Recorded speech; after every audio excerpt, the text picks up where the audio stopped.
Bonjour et bienvenue sur 01net TV pour une nouvelle édition de 01 Drive.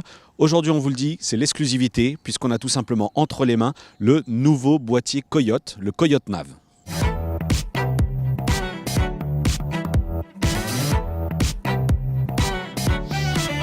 Jusqu'à maintenant, Coyote, c'était ça, un petit boîtier avec un petit écran couleur qui délivre des alertes de zone de danger, zone à risque, les embouteillages. Aujourd'hui, c'est de la navigation sur un écran 5 pouces, toujours en conservant ces alertes de zone de danger. Donc pour ceux qui connaissent la marque, c'est un peu un retour en arrière puisque Coyote proposait déjà ce genre de solution avec de la navigation. Et je vous le disais, c'est l'exclusivité sur 01 Drive puisque s'il est annoncé aujourd'hui même, cela fait déjà 10 jours qu'on roule avec ce Coyote Nav. Je vous invite maintenant à passer à bord pour découvrir ses nouvelles fonctions.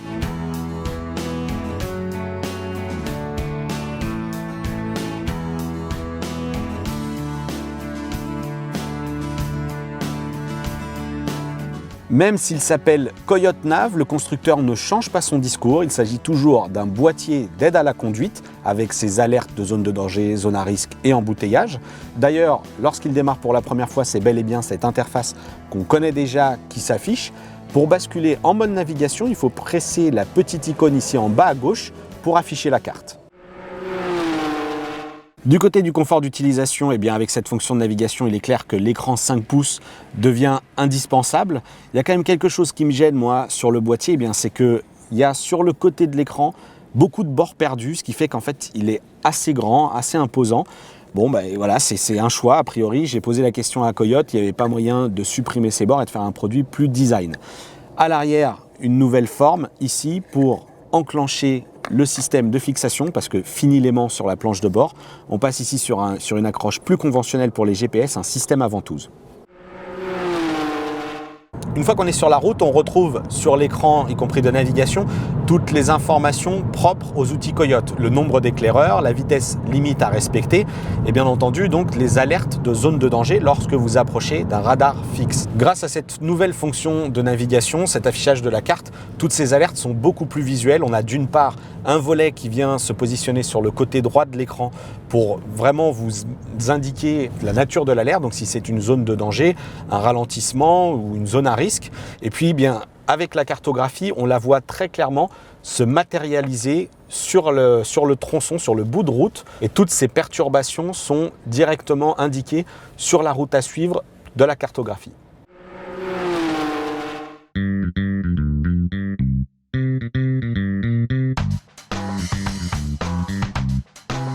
On le voit, cas de figure concret, les ralentissements sont signalés par la communauté Coyote, sauf qu'ici, sur la carte, il ne se passe rien. On a bel et bien eu une notification d'embouteillage, mais c'était bien avant sur l'autoroute. Celle-ci, elle n'y figure pas, donc je peux la déclarer moi-même avec la possibilité de le faire vocalement. Ralentissement.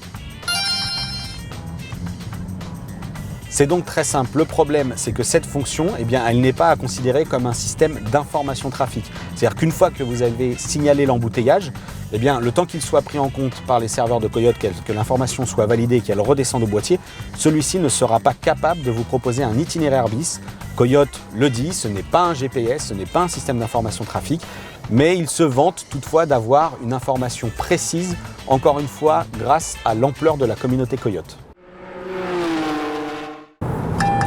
Zone à risque sur 4 km, vitesse limitée à 90 km/h. L'affichage des zones de danger est aussi très clair dans l'interface de Coyote. Je peux tout à fait masquer le volet ou bien le faire donc directement réapparaître. Et on va le voir. Vitesse limitée à 70 km/h. Maintenant, restez à gauche. On entend donc que les instructions de navigation restent elles aussi actives et on va l'entendre. Si je dépasse la limitation de vitesse autorisée, je reçois une alerte qui me fait bien comprendre que je dois ralentir.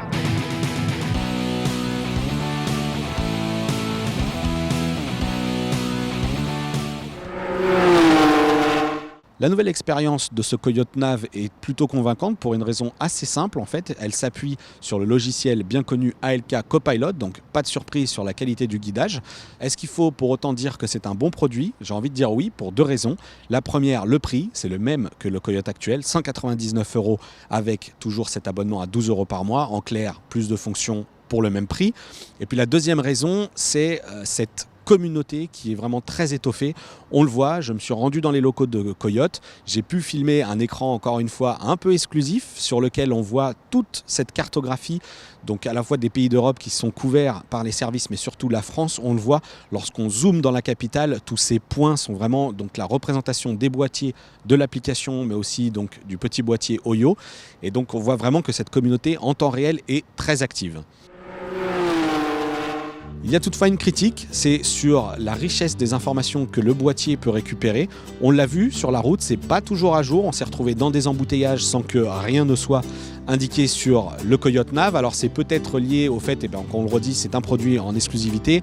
Il est peut-être mal identifié sur les serveurs. On verra ça peut-être lors d'un second test. Mais encore une fois, il y a un beau potentiel pour ce produit. Deuxième critique, même si Coyote le revendique, ce n'est pas un GPS avec une fonction d'information trafic. Toutefois, à l'usage, vraiment, ça manque. C'est-à-dire qu'on reçoit une alerte, vous êtes dans un bouchon, très bien, on en fait quoi?